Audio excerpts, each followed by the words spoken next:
आई कम इन sir? आइए। नमस्ते sir. नमस्ते सर। Anshu, yes sir. बैठिए।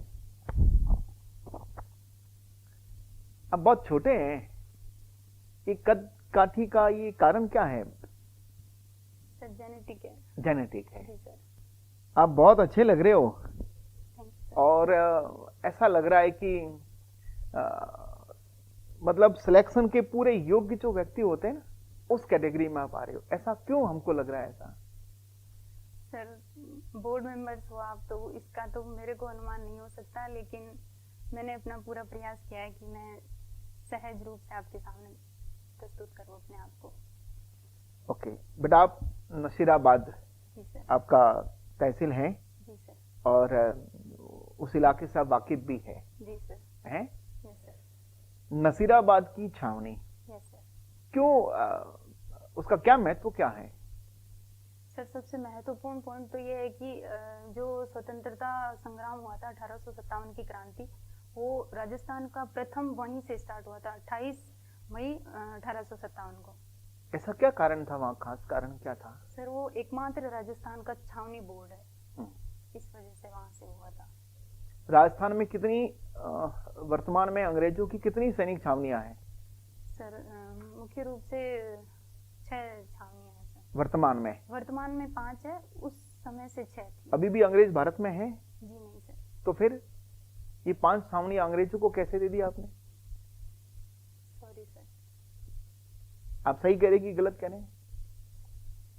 सर शायद मैंने आंकड़ा गलत बताया हो। नहीं, आंकड़ा संशोधित कर लो भले। सॉरी सर, मैं रिकवर नहीं कर पा रही। नहीं कर पा रहे? नहीं। अंग्रेज तो गए? जी सर। वो तत्कालीन भारत में अंग्रेजों की सैनिक छावनियां थी, जी सर। अभी तो एक भी नहीं है, जी। है ना? ओके। आप पॉलिटिकल साइंस और हिस्ट्री की स्टूडेंट रही हैं। भारत का संविधान, उसकी उद्देशिका, प्रेम बल जिसको आप बोलते हैं, हम भारत के लोग यस सर। धर्मनिष्ठ है, धर्मनिरपेक्ष नहीं, पर हमारा संविधान और उसकी उद्देशिका है वो भारत को पंथ निरपेक्ष घोषित करती है, जबकि हम भारत के लोग धर्मनिरपेक्ष नहीं हैं, धर्मनिष्ठ लोग हैं। तो क्या कहीं विरोधाभास नजर नहीं आ रहा? सर धर्मनिरपेक्षता में ही संपूर्ण अर्थ परिभाषित हो जाता है। बताएं। सर हम भारत के लोग, इसमें जो लोकतंत्र है हमारा, उसकी परिभाषा परिभाषित होती है कि जनता का जनता के द्वारा शासन, और उसके अंदर जो धर्मनिरपेक्ष शब्द है, वो धर्मनिरपेक्षता अपने जो देश में किसी भी धर्म, पर यहाँ हम भारत के लोग, हम आप में और हम सब, हम भारत के लोग धर्मनिष्ठ हैं, कोई भी ऐसा नहीं है कि वो अधर्मी हो। सर भारत अनेक धर्मों का राष्ट्र है, तो इसकी परिभाषा पूर्ण रूप से सही है सर कि धर्मनिरपेक्ष यानी सभी धर्मों को समान। क्या यही निरपेक्षता का अर्थ होता है? जी सर, जहाँ तक मुझे, हम धर्म सापेक्ष हैं। जब आप कह रहे हैं कि इतने सारे धर्म है, तो धर्म सापेक्ष हो गए, हम तो निरपेक्ष तो हो ही नहीं सकते। कुछ कहना चाहेंगे आप इसके बारे में? सर जहाँ तक मुझे समझ में आ रहा है, ठीक है। आपके हिंदी साहित्य भी सब्जेक्ट रहा है। पद्मावत रचना किसकी है? मलिक मोहम्मद जायसी। इसका सार तत्व क्या है? सर पद्मावत में जो रावल रतन सिंह की पत्नी थी, रानी पद्मिनी, उनके बारे में संपूर्ण नहीं, ये तो एक तरह से जो अंडर द लाइन है। जी sir. Between the line concept क्या था, जो एक छुपा हुआ एजेंडा जो मलिक मोहम्मद जायसी बताना चाह रहे थे? Sorry sir, record. Okay. Gandhi ji एक राजनीतिज्ञ के रूप में और गांधी जी एक समाज सुधारक के रूप में क्या अंतर आता है उनके व्यक्तित्व में? सर राजनीतिज्ञ के रूप में तो यह है कि उन्होंने जो राजनीतिक परिप्रेक्ष्य में जो अपनी महत्वपूर्ण भूमिका नेशनल और इंटरनेशनल रूप में निभाई थी, और जो उन्होंने राजनीति में अलग अलग विचार रख के अपने देश के लिए जो स्वतंत्रता के लिए आंदोलन किया था, वो राजनीति के लिए महत्वपूर्ण पॉइंट है। और समाज सुधारक के रूप में उन्होंने सभी कम्युनिटीज को साथ लेके स्वतंत्रता संग्राम की शुरुआत और अंत तक यही रखा था सर। ओके, एक बार बताइए, गांधी जी हमेशा अहिंसा का समर्थन करते रहे, लेकिन उन्होंने 1942 में करो या मरो का नारा दे दिया। तभी क्यों दिया, पहले क्यों नहीं दिया? और तब भी दिया तो क्यों दिया जब वो क्या अहिंसा के समर्थक थे? सर उन्होंने शुरुआत से अहिंसा का ही मार्ग अपनाया था। उन्होंने अनेक प्रयत्न किए, जैसे कि चोरी चोरा कांड हुआ, तो उसके बाद में उनको सफलता पूर्ण रूप से नहीं मिली आंदोलन के लिए। तो उन्होंने जो करो या मरो का नारा दिया था, उसमें अहिंसात्मक परिप्रेक्ष्य से ही उसकी परिभाषा थी कि या तो कुछ करना है स्वतंत्रता के लिए या फिर मर मिटना है।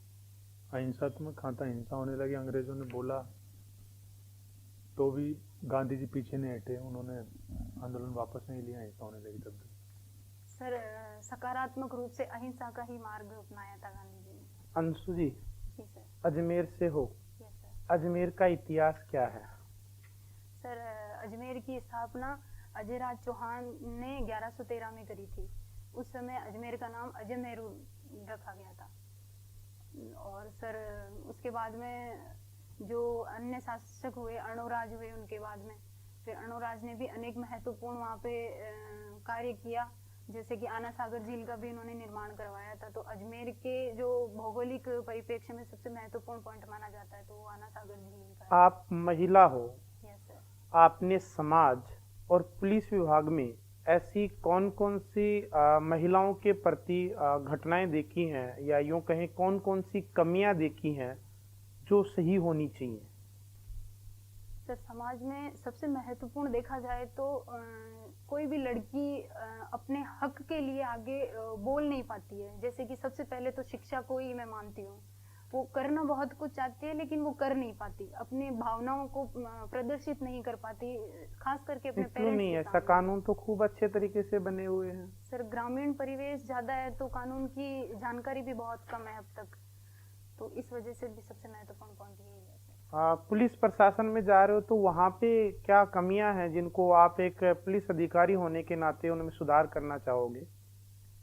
सबसे पहली कमी तो कि महिला दस्ता जो है, महिलाओं की पुलिस में जो परसेंटेज है वो काफ़ी कम है, तो सबसे महत्वपूर्ण है कि उसको बढ़ाना अपने लिए सबसे आवश्यक है।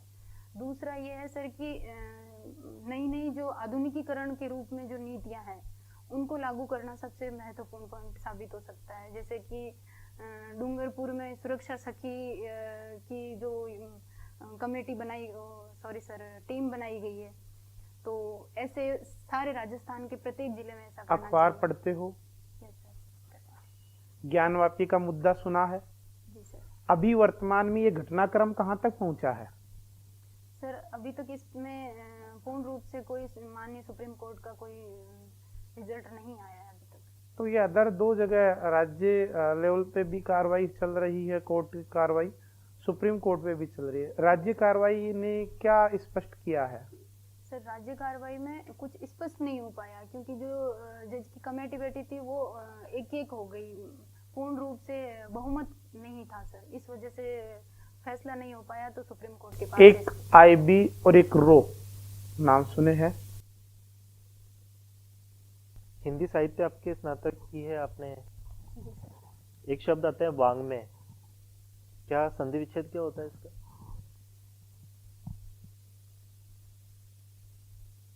चलिए इसका अर्थ बता दीजिए, क्या होता है वांग्मय, क्या होता है?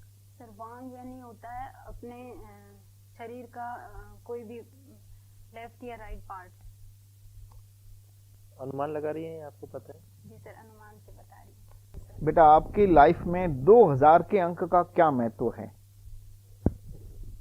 सर पहला तो कि मेरी बर्थ डेट। आपका जन्म सन 2000 में हुआ। जी सर। आपने 2019 में ग्रेजुएशन किया, उसके बाद क्या किया 3 साल? सर 2019 में ग्रेजुएशन होने के बाद में मेरा स्पोर्ट्स में इंटरेस्ट था, तो मैंने बीपीएड ज्वाइन करा, पर इनफॉर्चुनेटली इकोनॉमिक प्रॉब्लम की वजह से मैं अदर स्टेट में मेरे को कॉलेज मिली, तो मैं ज्वाइन नहीं कर पाई। बीपीएड की full form? Bachelor physical education. कौन सा खेल आपको ज्यादा पसंद था? सर कबड्डी। आपको खेले हुए पहले कभी? जी सर। कहाँ तक पहुंचे? सर स्टेट अंडर यूनिवर्सिटी तक ही गई हूँ सर। Very good. कहाँ पर खेले ये गेम? जी सर, सोफिया यूनिवर्सिटी में खेला था। कहाँ पे? अजमेर में। अजमेर में ही खेला था। वहाँ अच्छा, पे- खेलते हो आप लोग? जी सर। Very good.